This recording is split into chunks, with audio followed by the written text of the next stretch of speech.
So Queen is like one of my favorite bands ever. I was kind of like musically delayed for whatever reason. There wasn't a lot of like music being played in the car, in the house, or whatever when I was growing up. That changed as my brothers got older, but I am the oldest brother, so for whatever reason, it just didn't happen. My parents were like listening to other things in the car. I don't even know what happened or why. I don't have a great memory of like listening to music that wasn't like random pop stuff on like the school bus or random country stuff or whatever. Stuff I didn't think about or memorize like at all. I have like some vague memories of certain like 90s like dance music or whatever from a certain point, but as I got into like middle school and high school, I started getting into choir and theater and stuff like that. And there definitely is like a person that's in that mindset that listens to like musicals and nothing else. I don't know why that is. There are people like that. So I was shown like a lot of that early on and some other random stuff, but I think my first introduction to like rock music or whatever was the Beatles. That's a pretty good basis for any like musical experience, right? After that, it was Queen. And Queen went into a bunch of other directions with actual like rock music and alternative music and whatever stuff that wasn't just musicals. Queen was a big deal. Queen remains one of my favorite bands. They're just really good and go a whole bunch of different directions. They good.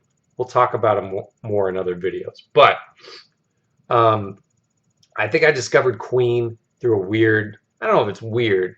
I think it really just shows the power of music in like other mediums and how your song being in something else can get you bigger fans or more fans. I've discovered Queen through Wayne's World. In 2020, that sounds really dumb with all kinds of streaming and YouTube and all sorts of other stuff and basically free music and of course radio stations all over the place. But as I said, I wasn't exposed to those. I was in a weird media market that was in between other media markets, so it wasn't like there was a classic rock station in Bloomington, Indiana in like the early 2000s. So I heard Queen through Wayne's World. Wayne's World, great movie. It's got that sequence with Bohemian Rhapsody. I was like, what is this? This is like theater musicality, but it's a rock song, right? Now that sounds dumb now that I look at my notes and realize there was a way I found Queen earlier, but we'll get to that. So saw Bohemian Rhapsody or saw Wayne's World, listened to Bohemian Rhapsody, was like, what the heck is this? Ended up getting a greatest hits CD for Queen. Greatest Hits Volume 1 and 2.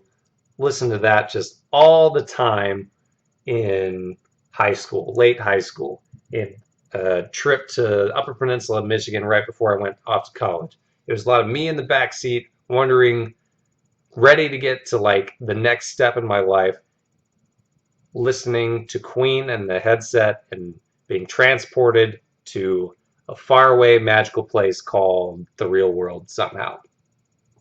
Music can do a lot of things for people. But that summer, I also actually did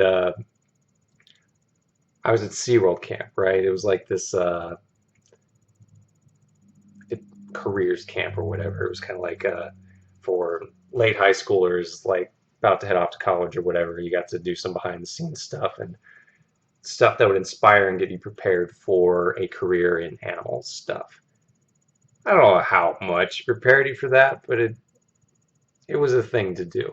So at the end of it, we did, I don't know what it was, like some kind of like, it wouldn't have been like a performance thing. I don't know. We just like lip synced to Bohemian Rhapsody and had like this little show thing. And of course I was like playing a fake piano and like strumming on a room guitar, and it was this whole thing. It was real fun. what I remembered when I started this video was that I had a different SeaWorld memory where I really would have been introduced to Queen. So SeaWorld in the summertime would have a different schedule of late night shows than normal times of the year. It would have a different sea lion show, it would have fireworks over the ski lake, and it would have a Shamu Rockin' Summer Nights or whatever it was. It would have the Summer Shamu show where it would have Killer Whale show with different rock songs. I think it either opened the show or like ended the pre-show with Queen's "We Will Rock You," because why wouldn't it? That's just the best song for everything. That's the best song to get you hyped for any sporting event or any athletic contest or any fight or any show or whatever. "We Will Rock You." It's just a good song. I don't know if I realized that was the same band that did Bohemian Rhapsody until later, but it is pretty amazing that the same band can do all of those songs. But those are my memories of Queen. Um, I got into them, like I said, in late high school. By the time late college rolled around, I do remember people getting pumped for like a play singing along to Bohemian Rhapsody.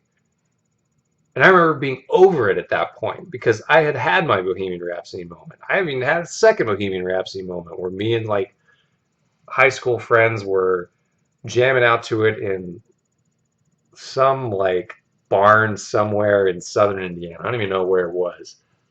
So by the time college rolled around, I remember turning to someone I was pretty close with and being like, "Yeah, yeah, I've already had my Bohemian Rhapsody moment," and she knew exactly what I was talking about. But Queen's great. Those are my experiences with Queen. I'm gonna come back at you with two more Queen videos. One of them's talking about the 10 best Queen songs that are Bohemian Rhapsody.